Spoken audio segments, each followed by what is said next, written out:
Right, Assalamu alaikum, everyone. Welcome to another Quran study. God willing, today we'll be reading from Surah 13, verse 26. Let's all seek refuge in God from Satan the rejected. A'udhu billahi minash shaitanir rajim. Bismillahir rahmanir rahim. Surah 13. God controls all provisions.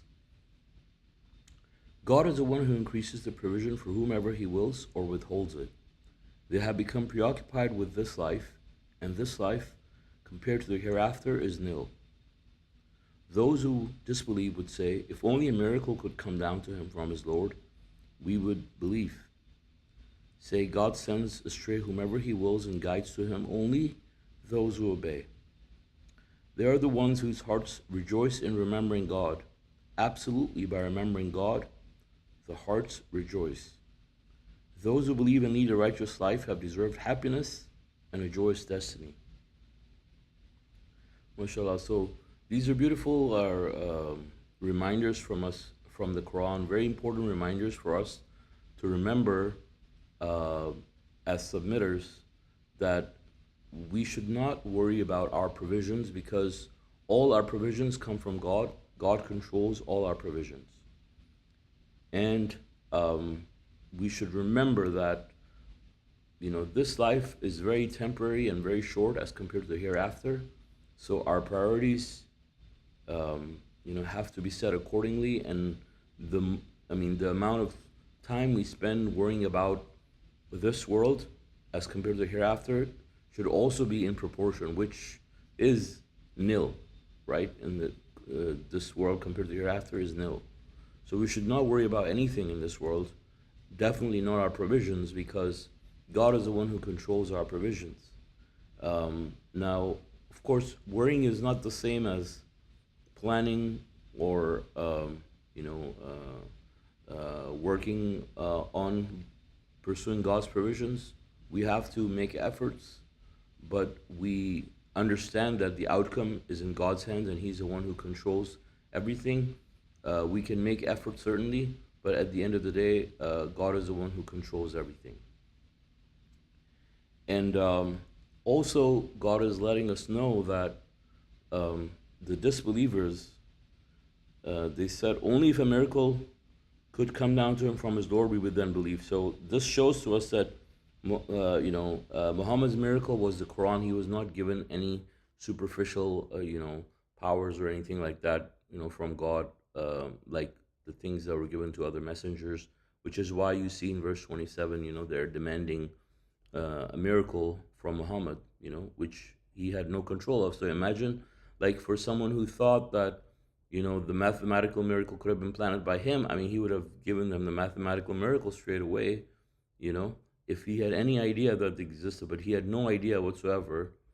And, God allowed this to be hidden for our generation. And then verse 28 and 29, it's a very, very important reminder for us to always remember that, our hearts rejoice, our hearts get its happiness, its peace, um, its comfort by remembering God. And this is something that we forget as we get distracted by this world. Obviously, Satan's job is to distract people from remembering God, right? And he wants to distract people this way. Now, for example, people are resorting to things like intoxicants and, like drinking alcohol and, smoking marijuana and all these other drugs like cocaine and all these other pills that people get from like their doctors to make them happy, to not get them depressed, for example, to allow them to enjoy, you know. But they're doing all this to want to get a taste of happiness.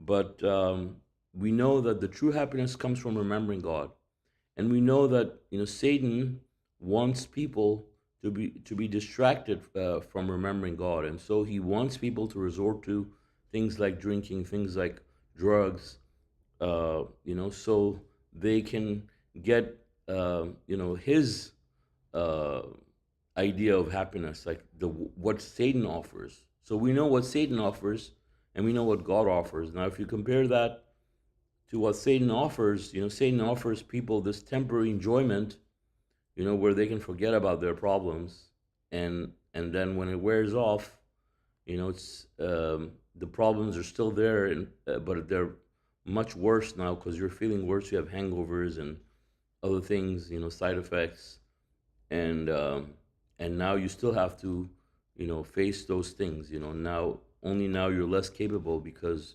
you have, been torturing your body by doing these things, and not to mention all the accidents and problems like crimes and murders and all these things that take place as a result of people being intoxicated. Like if you look at any crime, like around the world, I mean, many of them are related to people being intoxicated or drugged in some way, where they're not able to, use their fair judgment, to make the distinction on how to react, and what to do. And that is Satan's idea of happiness. Like that's the best kind of happiness that Satan can offer to his constituents. But what God offers, on the contrary, is permanent. If you continue to remember God, if you continue to take drugs and continue to take intoxicants, you're eventually going to kill yourself, very quickly, in fact. But if you continue to remember God and you keep doing it every day, you're going to get better and better. Your health is going to get better, your life is going to get better, your financial situation, your marital situation, all your problems are going to go away. Many people resort to, all these things because they have all these problems that they're trying to get over. But with Satan's idea of happiness, he just covers them up. He can't solve any of them. He just gives them this illusion that everything is good and you're the king of the world, and then you come down worse, and you feel worse. So by remembering God, not only does God help you grow your soul, God helps you to feel the happiness, feel the comfort, feel the real peace in your life, something that no drugs in the world, no alcohol, nothing can offer you, something that is real, and something that doesn't wear off the next day, and something that is real to the point that God actually fixes your problems on top of everything, right? God guarantees the believer's happiness in this world and the hereafter, victory in this world and in the hereafter. And this is very important for us to always remind ourselves that if you want to be happy, if you want to be successful in any way, from any angle, you should remember God always. So God says these people who believe and lead a righteous life, they have deserved happiness and a joyous destiny. So the hereafter is much better than this world, and of course, but as a side effect, of us remembering God, we are not going to make this our goal to remember Him just because we want to be happy, or we want the blessings. We want things from God. We are doing it because we understand that God is the Lord of the universe, and we are created to worship Him alone, and He's the only one worthy of praise and worship, and He's awesome. If you see something beautiful, for example, you can't help appreciate it if it's very beautiful, for example, and in this same way, like God, who is the Lord of the heavens and the earth, and so magnificent and omnipotent, you can't help but remember God, right? And it's our duty because He has given us everything, all the blessings that are there for us. We have to be thankful to God for it, right? We have to be thankful to God for everything. We owe it to God. Obviously God doesn't need any of it, but we need it, right? But we owe it to God. We have to be appreciative and thank God, and remember Him. God's message of the covenant, verse 30. We have sent you, O Rashad, to this community, just as we did for other communities in the past. You shall recite to them what we revealed to you, for they have disbelieved in the most gracious. Say, He's my Lord. There is no God except He. I put my trust in Him alone. To Him is my ultimate destiny. And the footnote for this verse says, if we add the geometrical value of Rashad plus the geometrical value of Khalifa, 725 plus the surah number 31 plus the verse number 30, we get 1273, which is a multiple of 1919 times 67. God thus specifies the name of his messenger. See Appendix 2 for the details. So this verse is referring to God's messenger of the covenant, and God says he has sent him to this community just as he did to other communities in the past. So in our era, God said the messenger of the covenant, Dr. Rashad Khalifa, just like he sent messengers to previous communities in the past. And this is a great blessing from God to help us, because it says, you shall recite to them what we revealed to you. And so he recited to us, new information from the Quran, as a messenger from God who, we know that the Quran is the final scripture and there's no prophets, but God's system dictates that he sends messengers who continue to give information, bring some information, some message from God. And the same way the messenger of the covenant has brought a lot of information, and you can see the appendices for details. Appendix 2 here, for example, about more proofs about God's messenger of the covenant. Mathematical miracle of the Quran.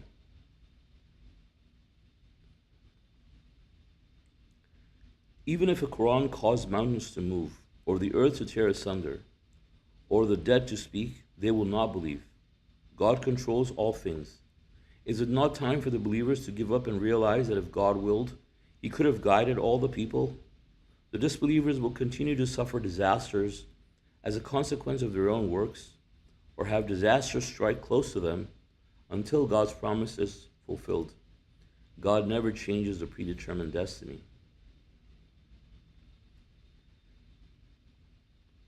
So God is letting us know that, despite this awesome mathematical miracle that God has given to us and to the messenger of the covenant here, that, even if he brought them a Quran that caused the mountains to move, or the earth to tear asunder, these are, some really strong statements, that the people will still not believe.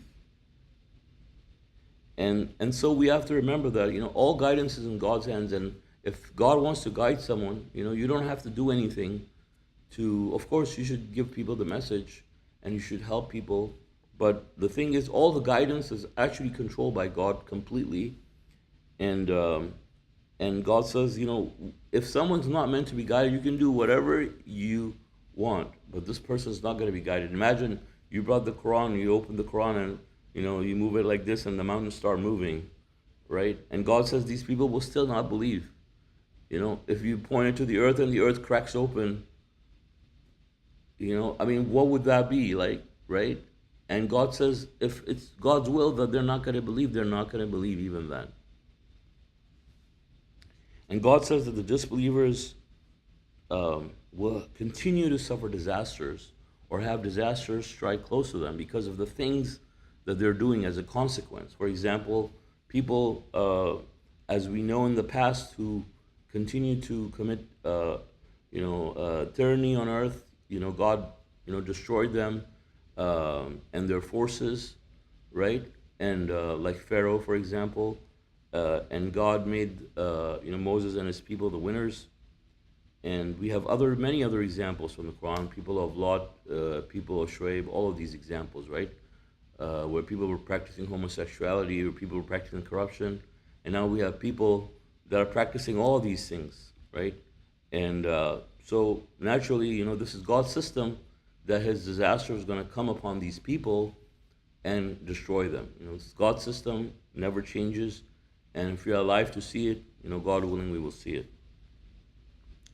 All messengers must be ridiculed. Messengers before you have been ridiculed.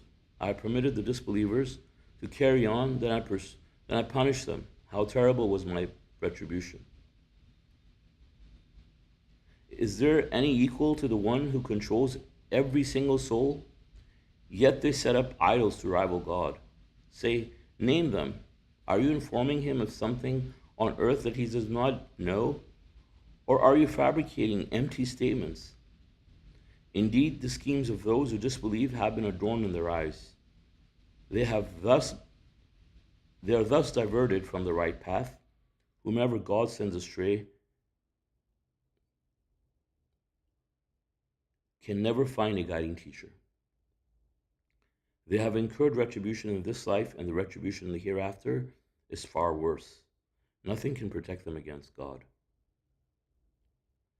So God says all messengers must be ridiculed. And we know that the messenger of the covenant was ridiculed and mocked and insulted.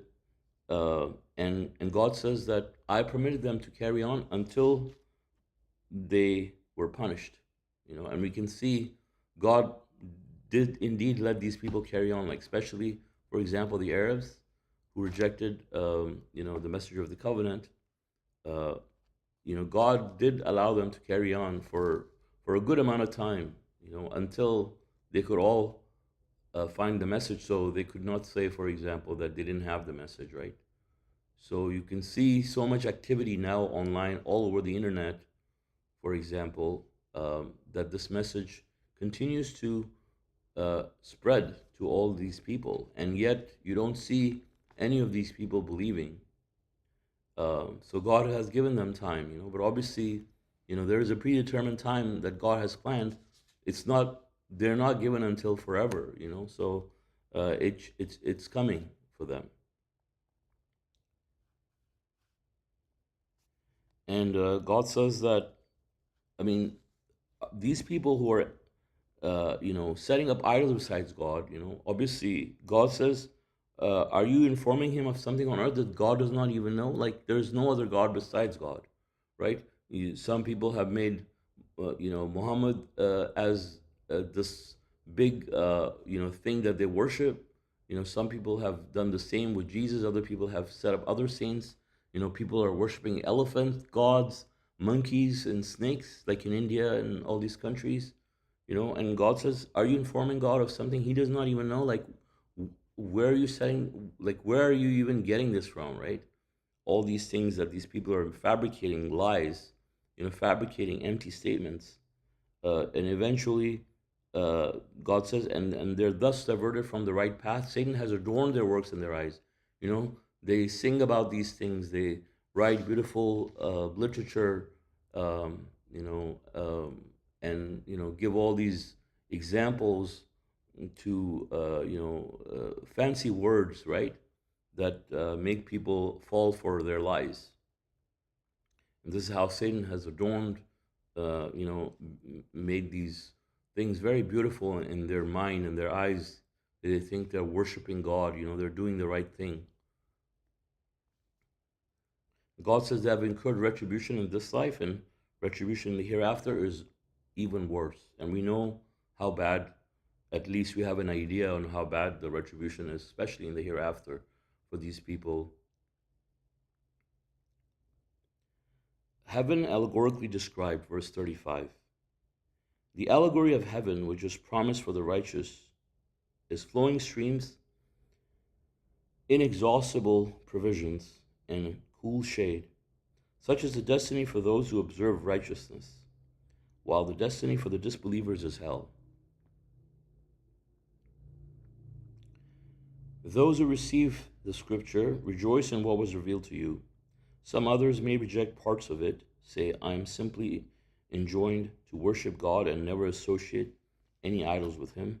I invite to him, and to him is my ultimate destiny. So, God has given us allegories, as we know, because we cannot understand exactly what the hereafter is like, because it's unlike something we have experienced, or things that we know of, right? So that's why the use of allegories. But it does not. When, for example, when it says, there's milk and honey in gardens with flowing streams, unlimited supplies of milk and honey, all these things, does not literally mean you're just gonna get like regular milk and honey that you can buy from the store, right? But God gives us these allegories so that we can kind of relate to them, right? Um, so God says that they get inexhaustible provisions, cool shade, so comfort and joy and happiness, for those people. And for the disbelievers, obviously, they get hell. And God says the believers, those who receive the scripture, rejoice in what was revealed to you. And some others will reject parts of it. Obviously, there's people who, from people of the scripture who believe, right? And God says, say, I'm simply enjoying to worship God and never associate any idols with Him. I invite to Him, and to Him is my ultimate destiny. So that's a message from every messenger, always, I mean, from the message of the messenger, because he's telling you to worship God alone, right? To never associate any idols with Him, only follow God, follow the Quran alone, right? That's the message from the messenger of the covenant. So we know that he is a messenger. Divine authorization of the Quran's mathematical code. We revealed these laws in Arabic, and if you ever acquiesce to their wishes, after this knowledge has come to you, you will find no ally nor a protector against God. We have sent messengers before you, O Rashad, and we made them husbands with wives and children. No messenger can produce a miracle without God's authorization and in accordance with a specific predetermined time. God erases whatever He wills and fixes. With Him is the original master record. Whether we show you what we promise them or terminate your life before that, your sole mission is to deliver the message. It is us who will call them to account. And the footnote for 1337 through 38 says, the verse number 38 equals 19 times 2, placing the value of Rashad 505 and Khalifa 725 next to 13, 37, 38 gives this multiple of 19. See Appendix 2. So God says we have revealed these laws in Arabic, and if you ever acquiesce to their wishes, after this knowledge has come to you, you will find no ally or protector against God. Right? So this is not just for the messenger of the covenant. This is for us, also all of us. Right? It says, if you ever acquiesce to their, we have given you the laws in Arabic. If you ever acquiesce to their wishes, after this knowledge has come to you, you will find no ally, no protector against God. So imagine people who are setting up laws, besides the laws that God has given in the Quran in submission, for example, and outside, God says they will have no allies, nor a protector against God after witnessing this knowledge, witnessing this information. So it applies to anybody who has received the Quran, in fact, right? The Arabs, the Muslims around the world, and the submitters, right? If any of them wants to follow anything other than the Quran, definitely they're going to have no protection, no ally. So what does that mean? That means that they're going to be in Satan's kingdom in this world, and definitely in hell in the hereafter. So complete chaos for the rest of their lives, and complete eternal hell.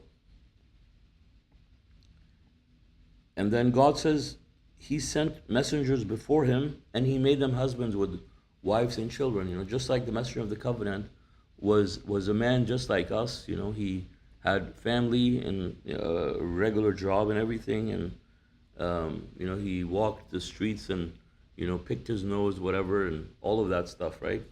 But only difference was that God chose him as a messenger, and gave him the guidance that and the mission to spread that information. And then God says He erases whatever He wills and fixes, and we see that, for example, this could apply to so many things. For example, the two false verses, right, that were added to the Quran. God says with Him is the original master record. He erases and fixes. So things that the people added, right? I mean, if you go to a traditional Muslim and you try to ask the explanation for this verse, I mean, they have like these absurd ideas that so some verses came and then God changed His mind and then God removed them and blah blah blah. But that obviously doesn't fit God, right? God is not a fickle-minded like a human being who would just like make mistakes or get second thoughts.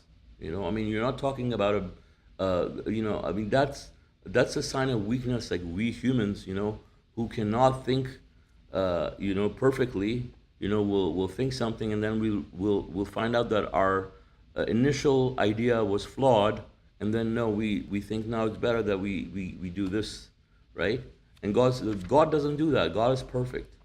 So it doesn't befit God to fix his own things, but he can definitely protect the Quran. So if you try to put something in it, he will expose it and erase it, and give you the pure message by sending a messenger. For example, here in this case, the messenger of the covenant, who has done his job certainly, and purified the religion for us, as well as pointed out the two false verses in the Quran. And then God says, with him is the original master record. So God has the original, and then the Quran that we have in our hands, it's ink and paper, right? But the actual Quran is with God. So but doesn't mean that we don't have the Quran. We have the Quran. We have a real Quran, but um, with God as the original master record, if that makes sense.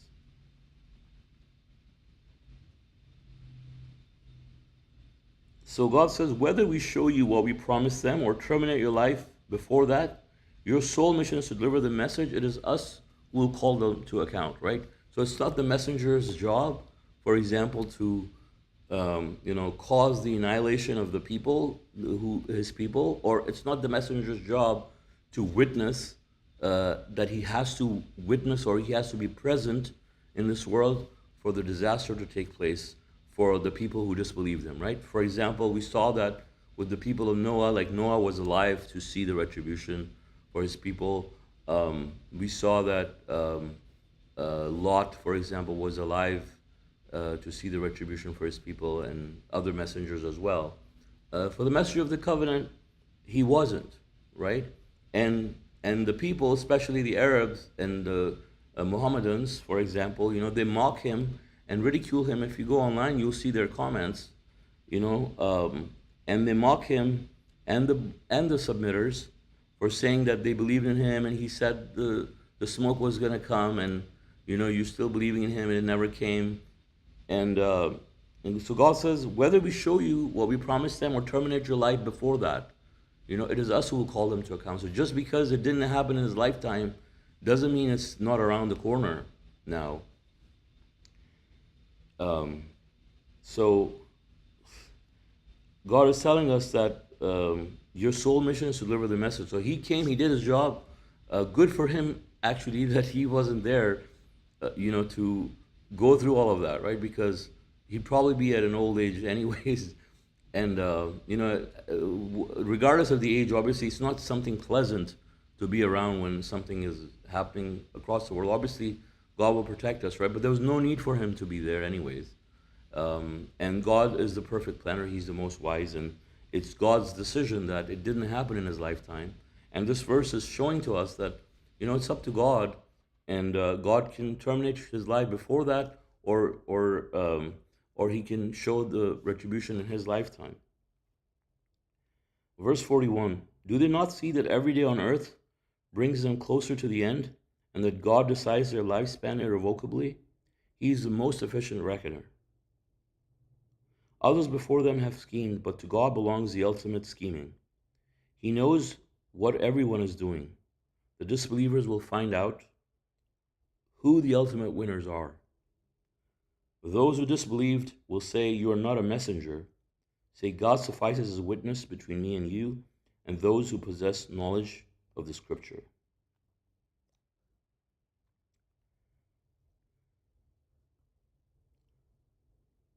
MashaAllah. So God says every day on earth brings us closer to the end. And no one can reverse this process, right? People are trying to slow the aging process, but no one can reverse it. You don't see an old man, turning into an 18-year-old, for example, right? Or a 5-year-old. And so this is God's system that, Everybody has a lifespan, and once the lifespan is fulfilled, we return to God for our reckoning. And God says, others before them has schemed, but to God belongs the ultimate scheming. And ultimately, the disbelievers will find out who the winners are. And so, like, yeah, you may have all these, shiny palaces and buildings and gold plated cars and whatnot, but you will find out, in other words, who will be victorious at the end, right? Is it going to be these people who destroyed the miracle, for example, or who mocked the message? Or is it going to be the believers and the messenger? Obviously, and we know it's the latter. So, Surah 14, Abraham, in the name of God, most gracious, most merciful. ALR, a scripture that we revealed to you in order to lead the people out of darkness into the light, in accordance with the will of their Lord, to the path of Almighty, the praiseworthy. The path of God, the one who possesses everything in the heavens and everything on earth. Woe to the disbelievers, they have incurred a terrible retribution. So the footnote for 14.1 says, these initials remained a divinely guarded secret until the Quran's mathematical code was discovered in 1974 AD. See Appendix 1 for the significance of these initials. Inshallah. So this surah is titled Abraham, right? So for someone who thinks that, God does not mention anything about Abraham, or some things could be missing, they're obviously, saying that the Quran is not complete, right? All the laws for us are in the Quran, the religion of Abraham and Abraham's history, everything that God said and gave to him, everything that we need to know is here in this book, right? And we have an entire chapter named after Abraham, right? And so this is a reminder for us, and then also it's mathematically composed, so we know, and right from the outset, it's an initial chapter, so a reminder for us that this is divinely revealed from God, and it says, in order to lead people out of darkness into the light, to the path of the Almighty, the praiseworthy, right? So this is for believers to be guided in the right path. If you want to go back to darkness, the age of darkness, you go outside of the realm of the Quran, and then you're going to go on that side, and you're going to just stay there, right? You're not going to come out of it. But if you want to be guided, then follow the Quran, and God will guide you in the straight path. It's so simple, right? But still, people get trapped by Satan, despite seeing the miracle, despite seeing the proof. This is a blessing for the believers, who can be guided, who can continue to be believers and continue to stay on this path. Verse 3, what is your priority? They are the ones who give priority to this life over the hereafter, repel from the way of God, and seek to make it crooked. They have gone far astray. So it says, what is your priority? The people who give priority to this life over the hereafter. We have to have our priorities set properly, as I said earlier today.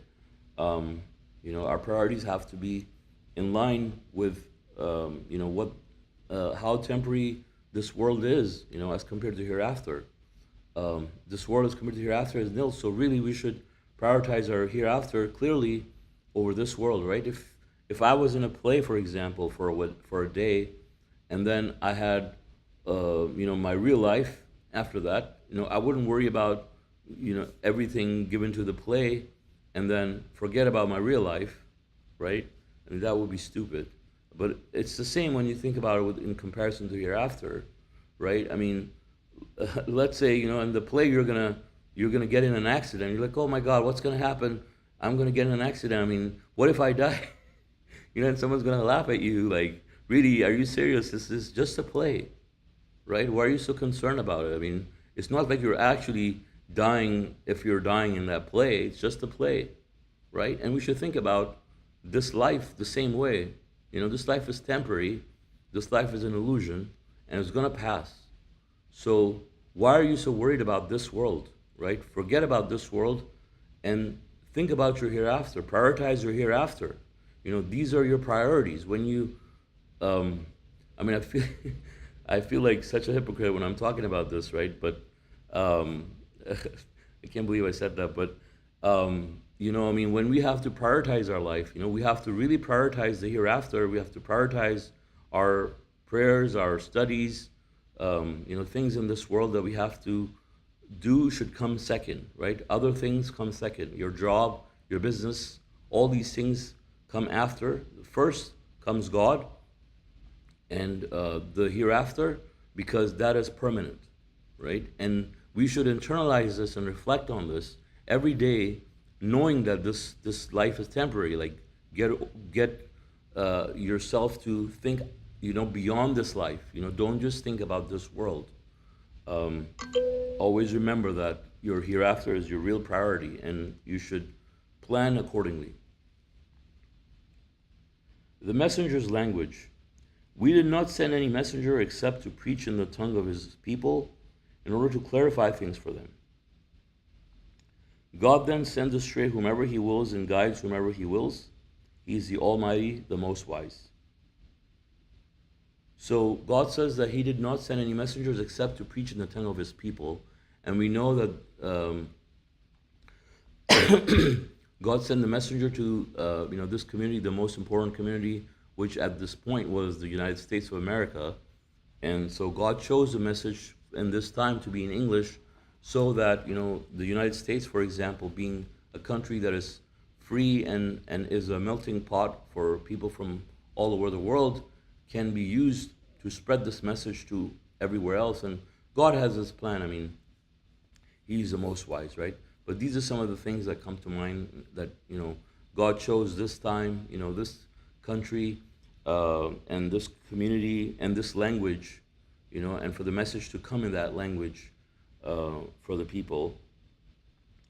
And so, this way the message can spread. And then God says, God does, in order to clarify things for the people. So the messenger came to clarify things for us in English. For example, even if you looked and you'd say like, oh, like, wasn't there like translation? Like, why does God need to send a messenger? Yeah, I mean, of course, even with translations, like things that they translated were so incorrectly translated that grossly mistranslated, that it had to be retranslated. I mean, that's how the message actually started coming to the messenger of the covenant, right? We know how the mathematical miracle was discovered, right? But it came from his internal willingness to want to give the real message for his own family, right? And that's when he says he started translating, and then the miracle was discovered and so on, right? But this is the main idea, that God wants this message to be clarified to us in our language, right, which is English. And God says God then sends astray whomever he wills and guide whomever he wills. He's the Almighty, Most Wise. Verse 5, Moses. Thus we sent Moses with our miracles, saying, lead your people out of darkness into the light, and remind them of the days of God. These are lessons for every steadfast, appreciative person. So, then this verse talks about Moses, who was also a messenger to the people from Egypt.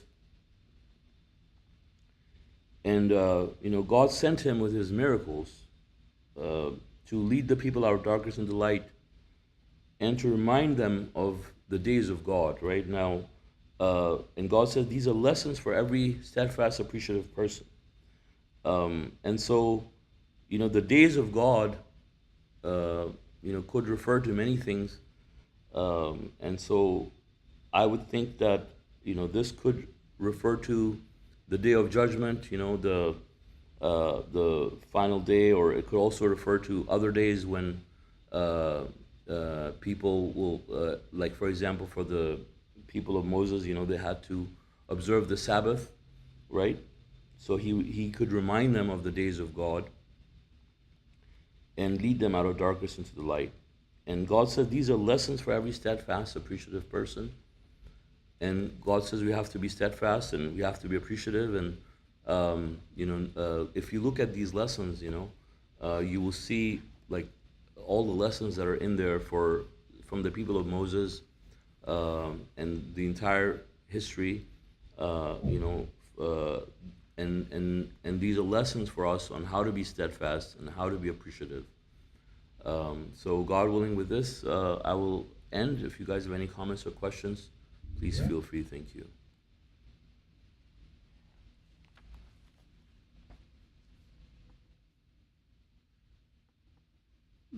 Yeah, mashallah, brother. Sure, thank MashaAllah, great. Really good study. you. Sure, thank you. Great Grand Quran study.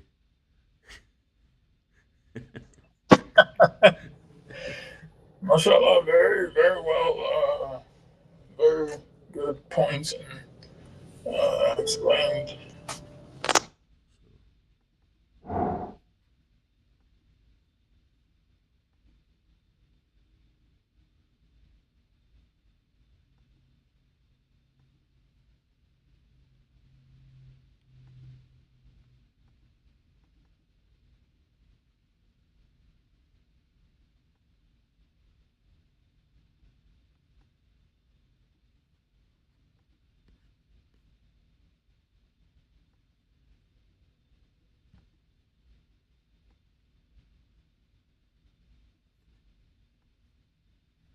Oh, I know what's going on.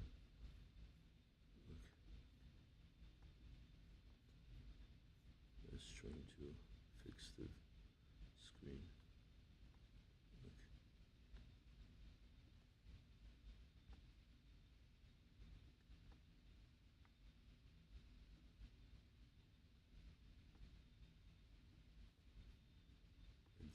This is the Great Grand Quran study.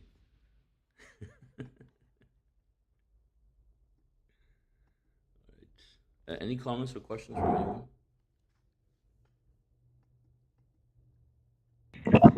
Yeah, I think just to say more about that point you made about our priorities and focusing on the hereafter, because I really think that's also a key. I mean, to our happiness in this world, you know, let alone worshiping God and just the remembering God. That's like constitutes like our happiness is just thinking about Him all the time. And if we forget, we have to immediately when we catch ourselves or something worries us or stresses us out, even if it's minute, we immediately remember.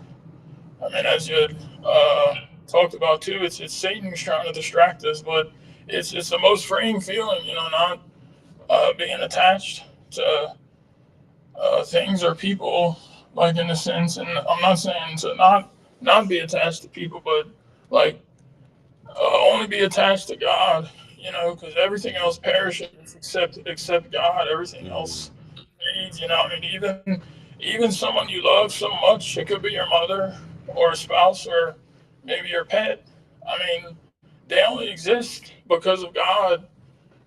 They're only breathing and they have sight and they're functioning and alive because of God who created them and you. Mm-hmm. And yeah, because the thinking of prioritizing the hereafter is brings happiness too. Because you realize like these things, no matter what happens to you, are these temporary things, ups and downs. They're just they don't matter. Like you said, like everything's a play in that sense, Mm-hmm. and it's very freeing. I would say.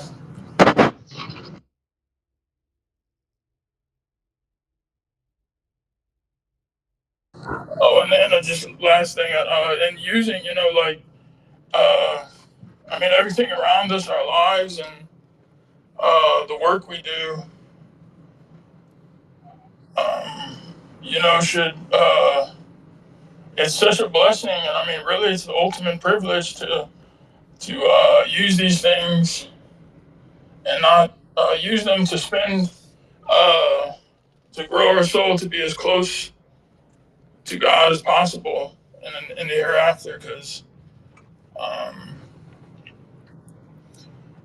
and appreciating, all the things we have here, just fathoming um, His greatness, that brings happiness. Hmm.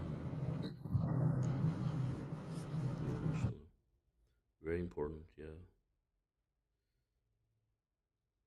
Yeah, that's why God says, the people uh, who forget God, I mean, they have, God will forget them on the day of judgment, right? And really, you forgetting God is, I mean, how can you forget about God? Like, God is the one who has given you the consciousness, the bones that you're walking with, the eyes that you have. I mean, you didn't create them, right? God created them. And so, like, people have to remember that as they go on with their life. Everything should remind us. We should remind us of God with everything, right? But everything should, for a believer, like everything should remind them of God, right? When they look at themselves, they look at their hands, for example. I mean, who gave you these hands? So, yeah, exactly.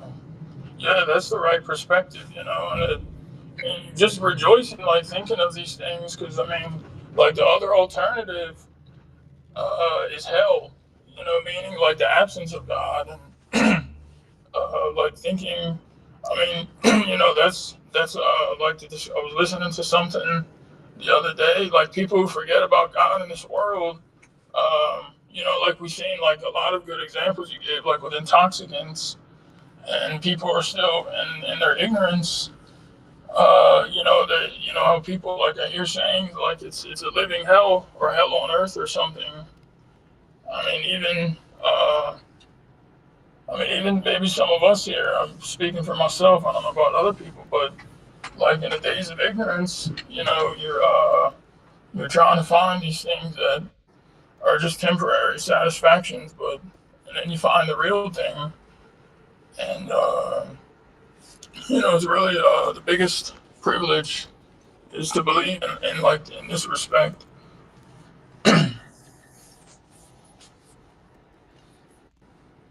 And I think too, uh, how it says the human being is unappreciative and is unappreciated. It's like it's in our nature to be this way, and which means like there's entitlement and things we take for granted, and we see so many other people do this because most people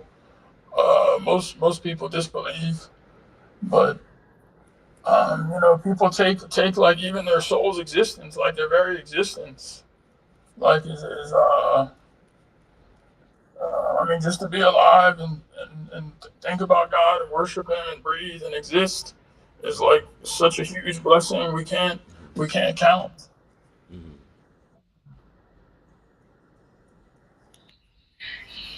I mean, because God didn't have to create any of us. He doesn't need us, but He Yeah. made us from whence we were nothing. I mean, how do you even like do that? And praise God.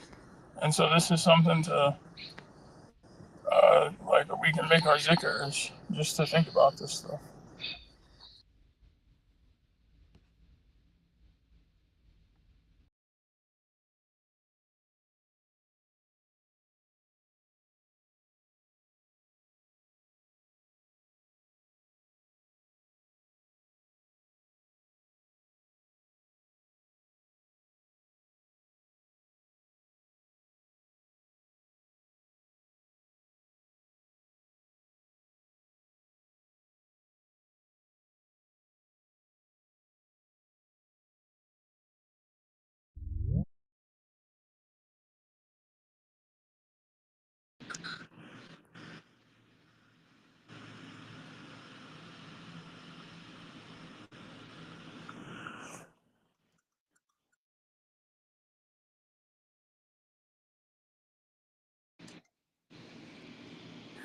Mashallah, good points about Abraham too. It's something I don't think many of us have thought about. I mean, the surah, entire surah title is called Abraham, Mm-hmm. and so everything. I mean, everything and anything that's relevant to our salvation and worshiping God is going to be, you know, Mm-hmm. it's going to be in the Quran, let alone this chapter. Yeah. So it's another profound proof. Mashallah. Yeah.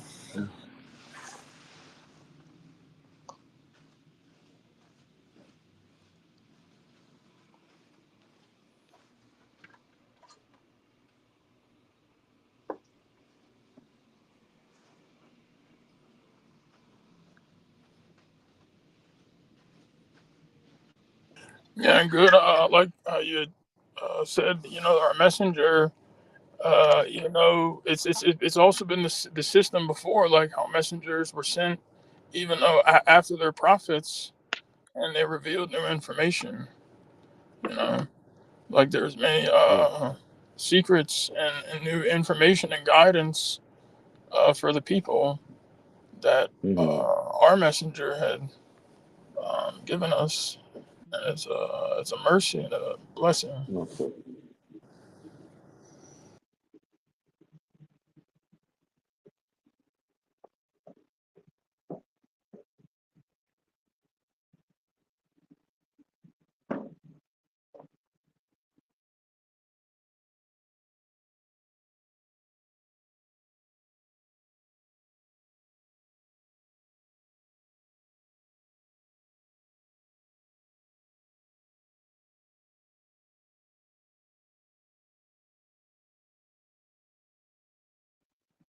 Praise be God. Um, any are there any other comments from anyone about any questions about the verses we read?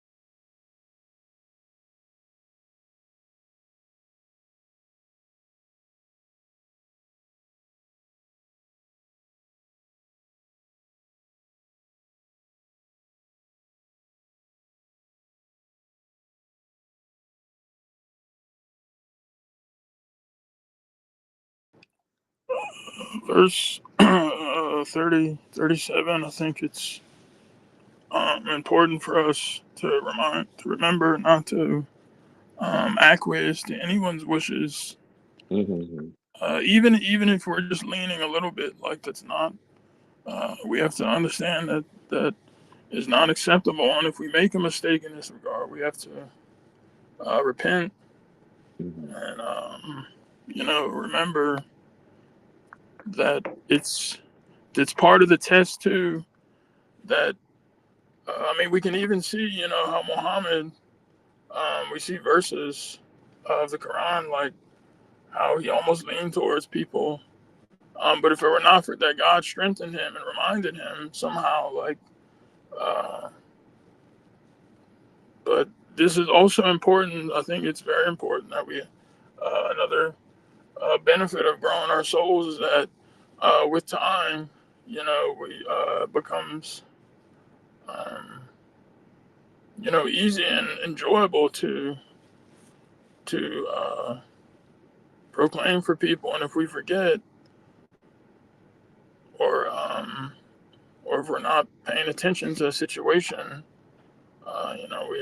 we just have to be on guard Mm-hmm. in this respect. Remember that there's angels around us. God is watching us. We're always being recorded. I mean, even the minute details. So it's an opportunity, to tell these people things. And like the messenger said before, if somebody deserves to be, they deserve to be enraged. Of course, that's not our intention. We go to them with wisdom and enlightenment. kind enlightenment. I mean, unless they transgress, but if they deserve to be enraged, or he said if they become enraged, they deserve to be enraged, and then it can also be a credit counted for us. Um, so Hmm.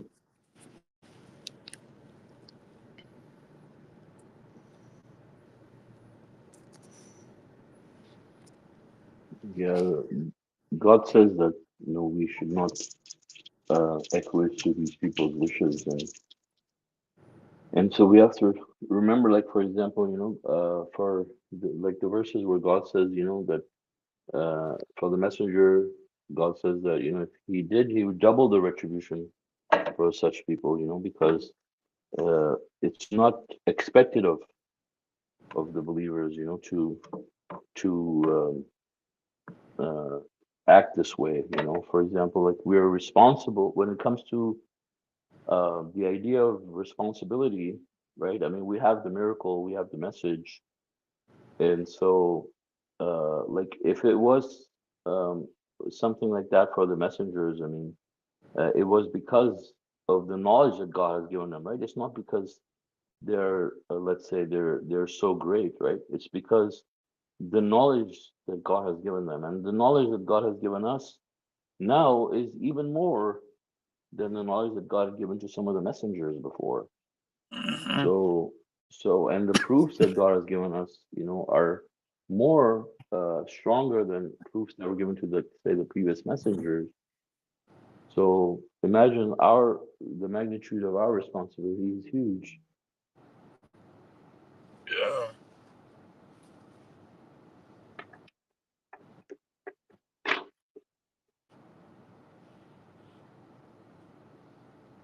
Yeah, what do they say? What's that saying with great responsibility?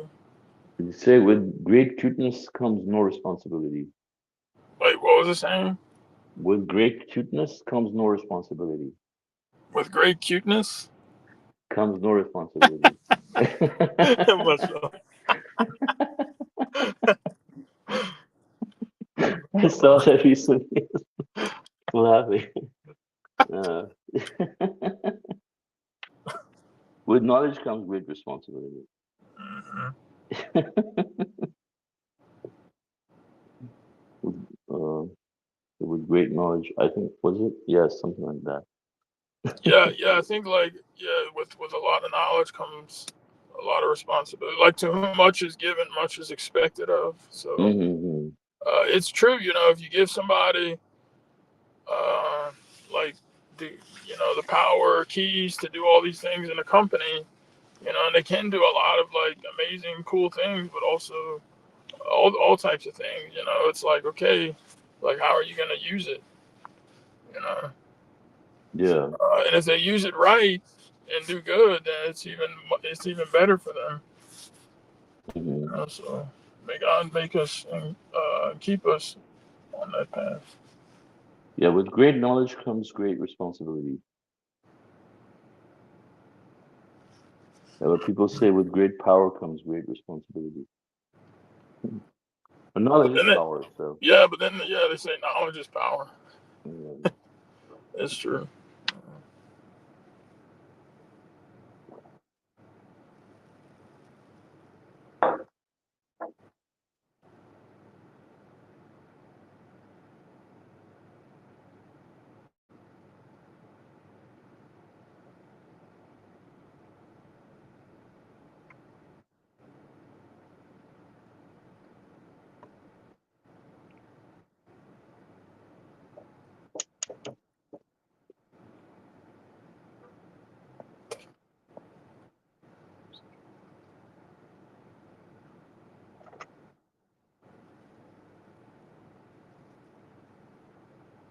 Okay. Are there any off-topic questions or comments?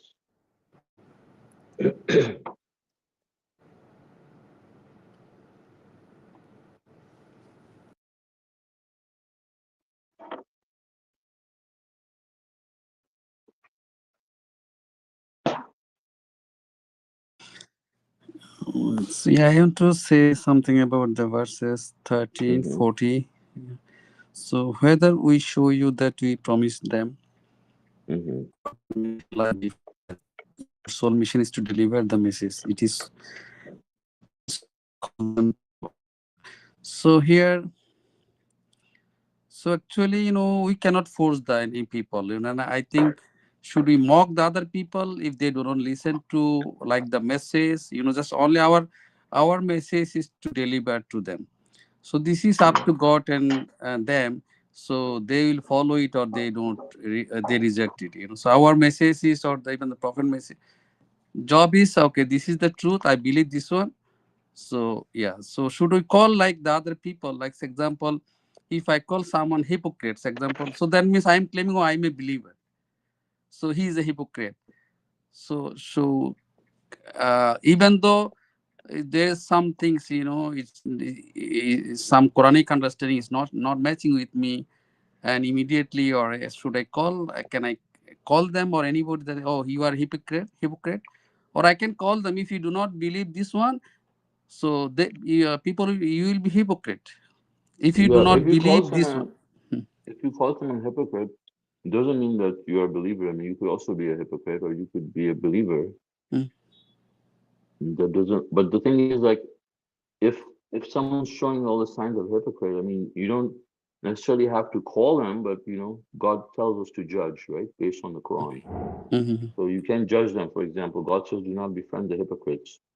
Hmm. And if you're gonna say, "No, I'm not gonna say he's a hypocrite," or "I'm not gonna say to myself," doesn't matter if you say to him or say to yourself.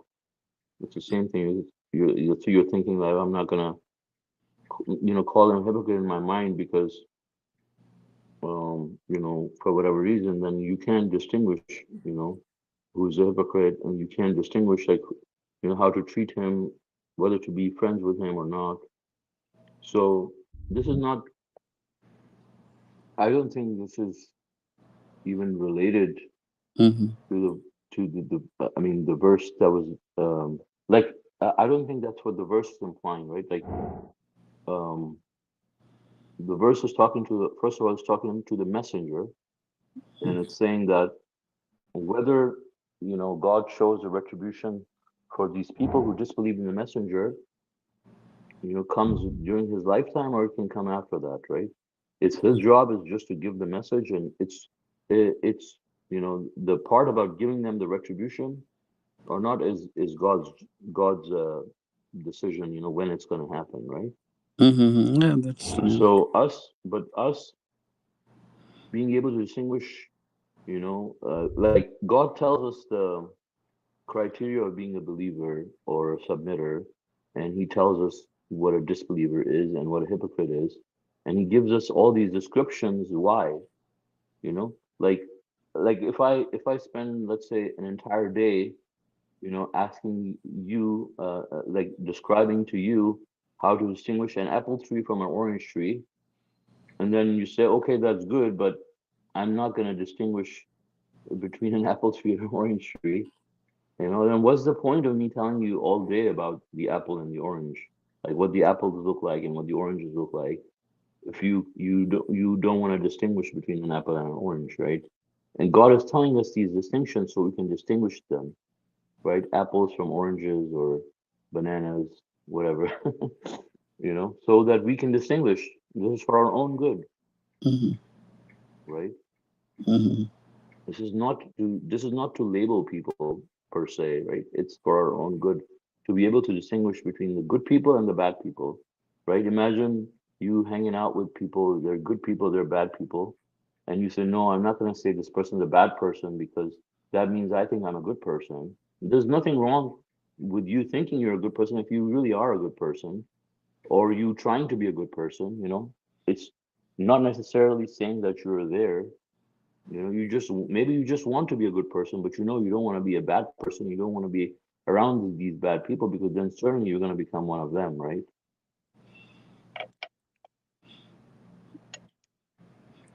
Yeah, and but when you think in your mind, maybe you are, yeah, okay, I'm good because I'm thinking I'm following God's It's not about you, right? I revelation. mean, if you're talking But about if I other say in person, front of, oh, no, no, yeah, you are hypocrite, so that means I am claiming this, no, as you're not as claiming. egoistic, like something like that, or is okay? That's my understanding. No, you're not claiming. I mean, if I say someone's a hypocrite, Mm, how does that say anything about me? I'm just talking about that person, mhm, right? mhm, But my job is to do everything God says, whether I'm a believer or a submitter or what. I mean, ultimately, we're going to find out, right? In the mhm, hereafter. But my job is to be able to do what God says. If mhm, God says, be harsh and stern with the disbelievers and hypocrites, I can't say no, no. I can't say someone's a hypocrite. I mean, why can't? Where does it say in the Quran that we can't say that? It doesn't even say in that verse that you mentioned also, right? It's not saying you can't distinguish between a hypocrite and a disbeliever. The messenger says, by this is Satan's favorite principle, and he held the Quran in his hand. This is these are God's word. He says by by by this, we can judge, right? mhm. So you can judge. Okay, okay. Yeah. I mean, so we can finger point. Oh, yeah. So maybe this guy is not following. Who's finger pointing, Some first of Yeah. all, right? Nobody does that. Okay. But usually people use this argument, and this is not the first time I've heard it. I've Mhm, heard it from many people. mhm, You say, no, you can't point fingers at people. The same thing, you're saying that you can't judge people, right? mhm, Which I'm telling you that there's no verse in the Quran that says you can't judge people, right? No one goes around pointing fingers at people and saying, you're a believer, you're a disbeliever, you're a hypocrite. You mhm, know, that's not, and that's that would point us anyways, right? mhm. But people normally use this to drive the idea that you can't judge, which is Satan's favorite principle, as the messenger says. So we shouldn't do Oh, no, that. no, no, no, no. I am agree. No, we can just example. I say, okay, this person maybe because based on my Quranic understanding, this person is could be a hypocrite because he is so lying so many things against messenger or against Quran. So I can distance from him. So yeah. Mm-hmm. So should I label him in everywhere? Oh, this guy is hypocrite. Maybe blah, blah. So is this right? This is my. I want to I understand. think I think it depends on the situation. Mm, Like mm, if it's important for other people to know, like for example, the messenger of the covenant, um, exposed this one person in front of the entire conference that was being recorded, and Yeah, because she and was poisoning people, yeah, right? mm, mm-hmm, Suzanne or whatever, yeah, Suzanne. mm, mm-hmm, She was yeah. hurting So other mhm. believers. Yeah, yeah. So it had to be brought out, right? But let's mhm, say if your mother's a hypocrite, or your sister's a hypocrite, or anybody in your family, we don't know about it, right? You're not gonna mhm, come in the Quran and say, guys, I have to tell you, my mother's a hypocrite, or mhm, my mhm, coworker is a That hypocrite. was really amazing. mhm, Well, I mhm, don't I I have don't know why I I laughed. have two brothers that are immigrants I just thought that was and three cousins, and also my uncle. okay. Mm, And I suspect my neighbors as well. you know, okay. I had this discussion with this guy, Suleiman. Which guy? Uh, this guy, who asked if he could talk with one of us, this Turkish guy. Uh-huh. Yeah, and this Uh-huh. was also one of the topics. And then he like what he was thinking was like, okay, if someone is a hypocrite, I let him as he is. I'm not going to judge him. And then I asked him like, can this guy stay in your group, in the Quran study group, maybe if they had one? And would you tell anyone else about it? And he was, no, I won't tell anyone. And then, and he can be a hypocrite and stay as he is.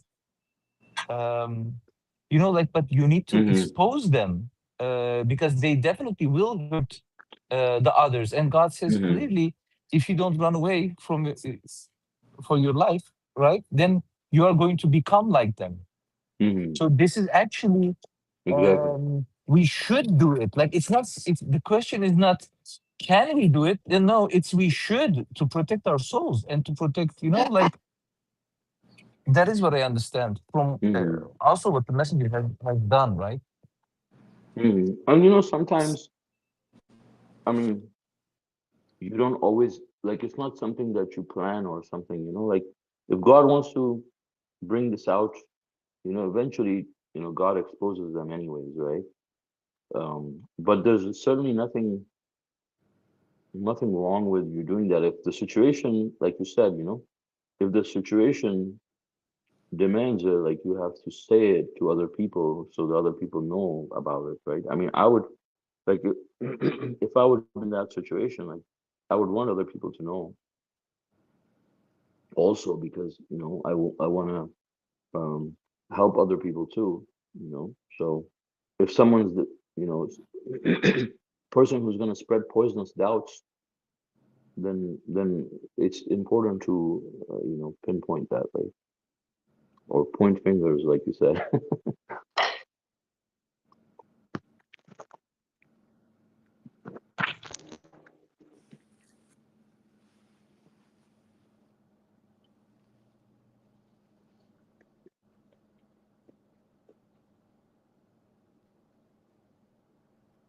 But you're right. Like the thing is, like as long as you're using God's law and you're not using your personal bias or things like that, to or your personal opinions to judge someone. For example, like if someone believes in circumcision and you tell them that God says follow the Quran, so they say you're a hypocrite. Now they're calling you a hypocrite, but they're the hypocrite themselves. They just don't know, right? But comparing that to, let's say, the messenger, when the messenger's telling someone they're clearly a hypocrite and he tells them why they're a hypocrite, there's nothing wrong with that. He's just stating the truth. Mhm. Mm.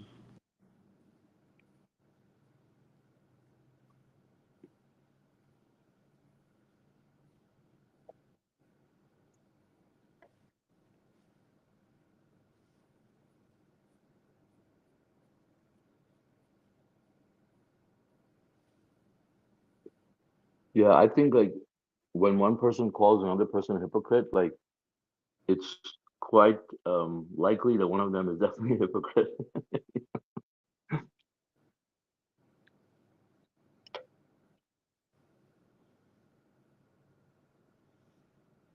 What if someone like you give the well, I guess yeah, there would just be a disbeliever, someone who gets the message and does nothing with it or doesn't care. I mean, if they say they're a submitter, then and they're not, then they're a hypocrite, right? But if they don't What say if they're they a like? submitter, What if they like became a submitter for a little while, like a couple weeks or something, and uh, then and then we like Satan enticed them, led them on, and then now like it's been a year, and they're just like back in the worldly, worldly things, and mhm. I mean They're disbelievers, really. disbelieve it. Yeah, that's kind of what it Yeah, seems more yeah, like to me. yeah. Like yeah, But even the hypocrites, they're disbelievers, right? In the sense of, you're either going to heaven or you're going to hell, right? I mean, these descriptions are there for us to classify them, to be able to distinguish them. But in reality, as far as God is concerned, you're either hell-bound or heaven-bound, right? Like, uh and the message, like, imagine like a stamp on your forehead, you know. So there's these two main categories, basically. right. And a person that you're describing definitely belongs to the category of the hellbound person, from the description, if Mhm. that's what they continue to maintain until the end. Yeah, it's like you've wasted the chances we gave you in this worldly Hmm. life. I mean, just Yeah, I mean, when I think of this person, big, and yeah, I mean, if they didn't believe, then I mean, and just knowing how they are, I mean, you have like hope for them, but at the same time, like, I mean, you you have almost hope for know this person. no, I mean, like you want to have hope for them, but then if you look at the reality of the situation, it's like you really, I think they're doomed. Mm-hmm. You know, and so, but I mean, even with the Christians, like, I mean, if you're a Christian, I mean, quote unquote Christian, because they're not actual, they're Pauline or Paul Mm-hmm. worshippers. Like, you're all the Christians are hypocrites, and I think the messenger said this too. He was actually pretty clear, and I liked it when I heard it. I don't know where it was, a sermon or audio, but someone was asking, and because they claim to believe, but they actually don't believe. They don't believe in the hereafter. They don't even believe in Jesus. They don't love Jesus. They actually hate him. And if you tell them this, they'll like think you're the most evil person, or if you don't deify Jesus. And it's just interesting, like, all these people. It's like servitude. They say they think worshiping God alone, like, these are the fools, right? Mm-hmm. Mm-hmm. But they're the real fools. But they do Mm-hmm. not perceive. And yeah,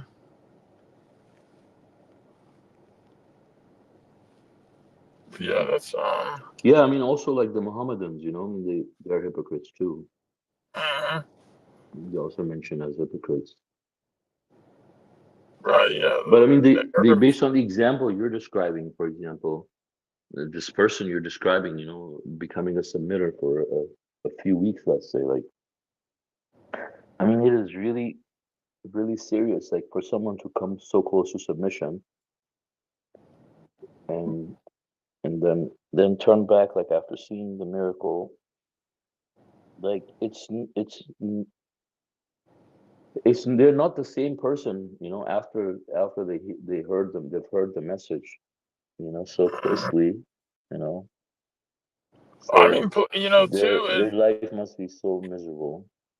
yeah, and it's like, hearing and seeing different things, and it's yeah, just what you said, like, it gets worse for these people. And also it kind of like, like how the messenger talks about, like, God knows the souls, and just knowing, some of these people, especially if you're very close to them, you know them very well. Hmm. And you just know, like, uh, I guess from what you see, like, they're not, or I mean, it's not that people can do 180s, but it's almost like a, you know, Yeah. like a really bad soul. I mean, Hmm. like, why these things almost happen to people? Why? Maybe they came close to the message and then end up falling off, Hmm. never to come back and do all these terrible things. You hear these terrible things, and Hmm.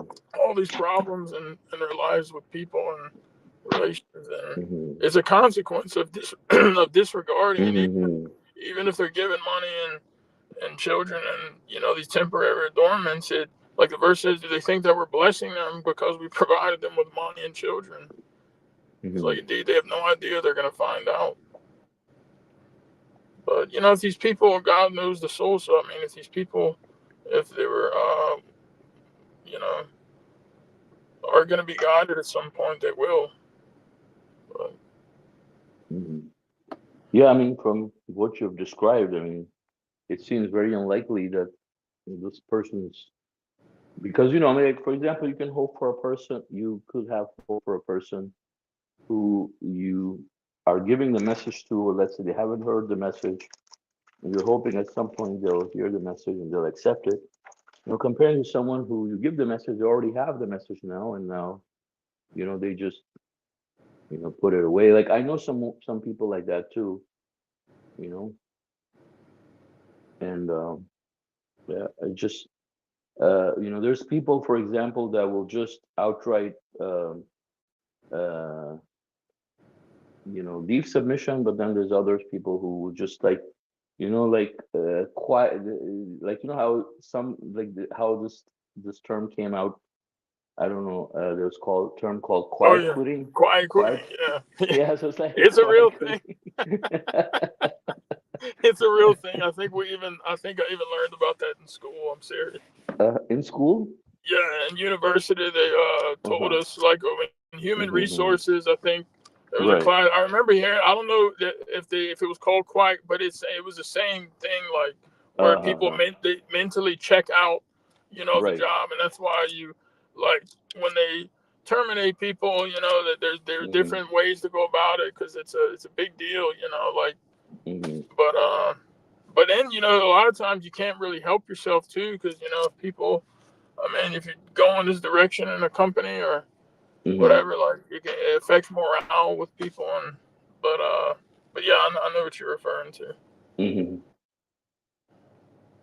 Yeah, so I mean for such people, I mean, like, I don't think it's about having hope for them, because you hope for your hope is for a person who doesn't have the message, or you think, oh, at some point they'll get it.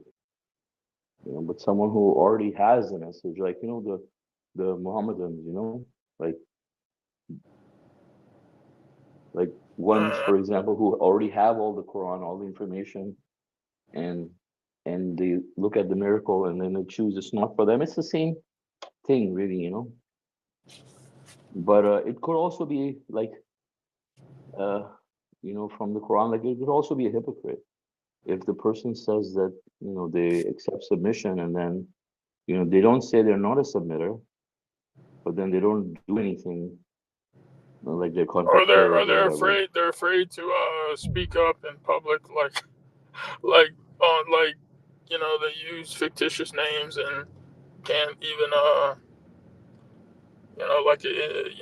what I saw not long ago, Hmm. with you. I think you know who I'm referring to. I mean, Hmm. and you tell them like instead of like being mindful and reverent and thinking about the situation for their own good, like Hmm. they they Right. yeah. Yeah, I mean, it doesn't like, see the messenger of the covenant, for example, like, he was so brave, and uh, like, he was not afraid. He was fearless, right? How he was, putting out all the information. He was giving people his, contact information, his address, his phone number, Uh-huh. despite the threats he was receiving. Like, Yeah. he had no Yeah, I mean fear, that's and right. then. That's the example we need to set for Hmm. ourselves instead of like Hmm. worrying about, especially you living Hmm. in a free country like the UK or Hmm. something, and like Hmm. it's not even like you have a mafia after you. It's just your. Hmm. I mean, Yeah. I think that's prioritizing, whatever worldly gain or benefit or, Yeah. property, housing you have, relation, job, work, whatever, money you think you have with these people. I mean, just wait until God brings his. I mean, it's these people. I mean, it's a test for people, right? So Hmm. with this person, I mean, Hmm. but I mean, just other things Yeah. too, because Yeah. Exactly. they're Yeah. also Hmm. being bad. Yeah. I hope they're not bothering you still. No, they're still blocked. I almost was gonna like get. I think I need to archive the convo just so I don't have to see that number. Like so Right. it doesn't get on my Right. Hmm. like shoot go. Hmm. Yeah,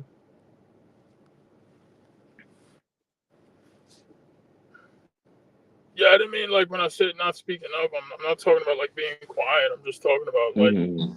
using your fake name and like Yeah. not uh you know um Hmm.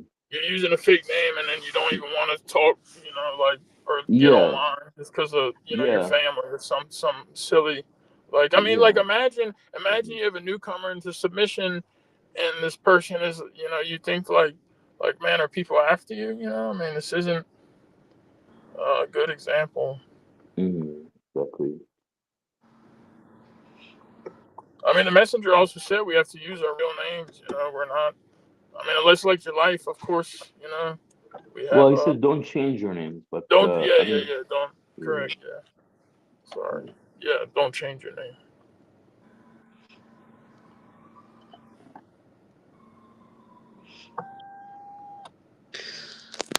Yeah, and And it's interesting that so many verses here are referring to the messenger of the covenant, right? And I guess, like it depends on how people talk about the messenger of the covenant, like, um, but it is quite significant, all these references to the messenger of the covenant. People need to really reflect. Like they can't simply just ignore this messenger, right? Definitely not the ones who are claiming to be submitters, for sure. Like, there's a group, for example, who says they're submitters, but they completely ignore the messenger, like all his clarified teachings that he has taught them in the past, which they completely disregard because they say they don't, and their justification for that is they don't want to idolize the messenger and the messengers that follow Quran. So these are the two things, only two things that they learned from him. Like the messenger said, don't idolize besides the Quran, and don't idolize besides God. And he said, follow Quran alone. So he said, Actually, they're worship God idolizing. alone and follow Quran alone.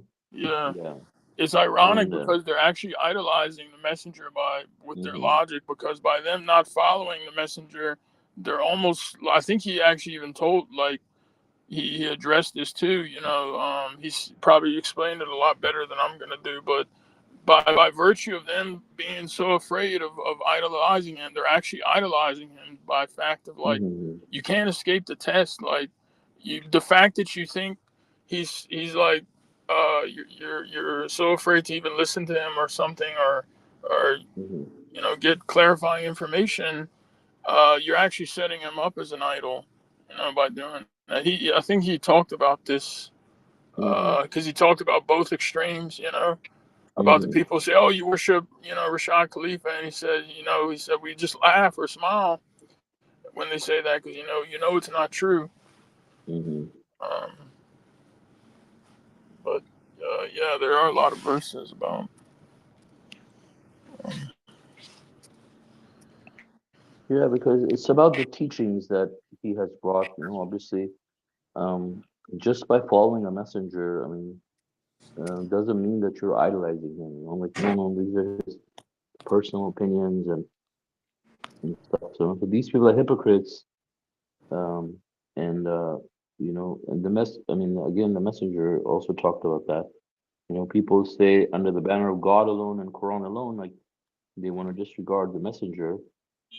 And God says, like the Quranists, like who proclaim that they didn't need a messenger, like people like Adib and all these others, including people from Tucson.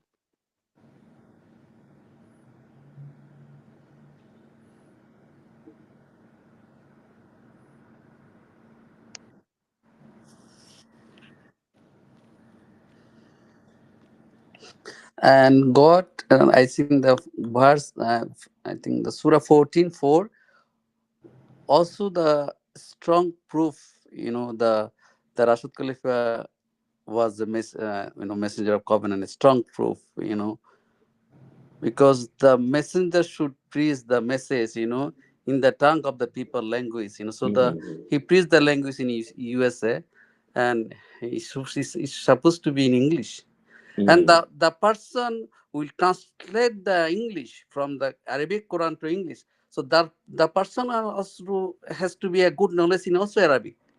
mm-hmm, So, and also the person also has to be like the scientifically well knowledgeable, because the generation is scientific generation. So mm-hmm, God select the perfect person. The person has was his mother tongue also in Arabic, and he was also good in English, and he was in good in also the scientific area. So is everything is connected, so is people who has some doubt or even the message. So this is also another proof, like a strong proof of, I think, the verse 14:4. Mashallah.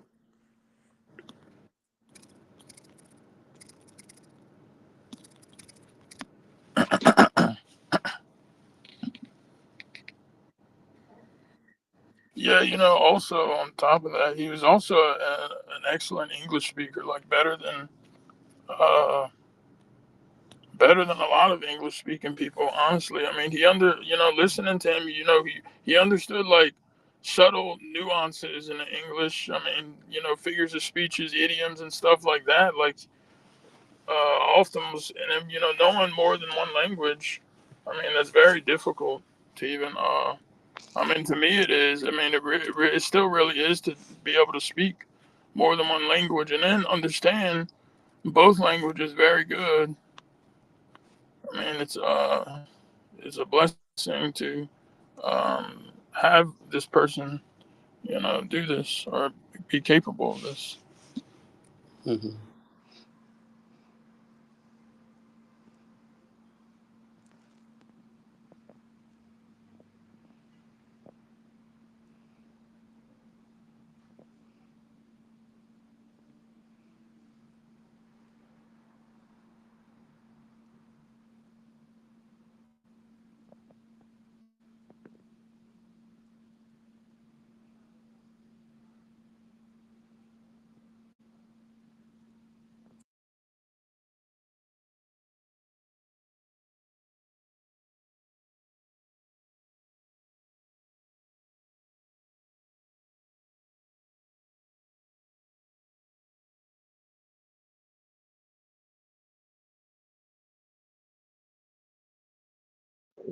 There any comments or questions from anyone?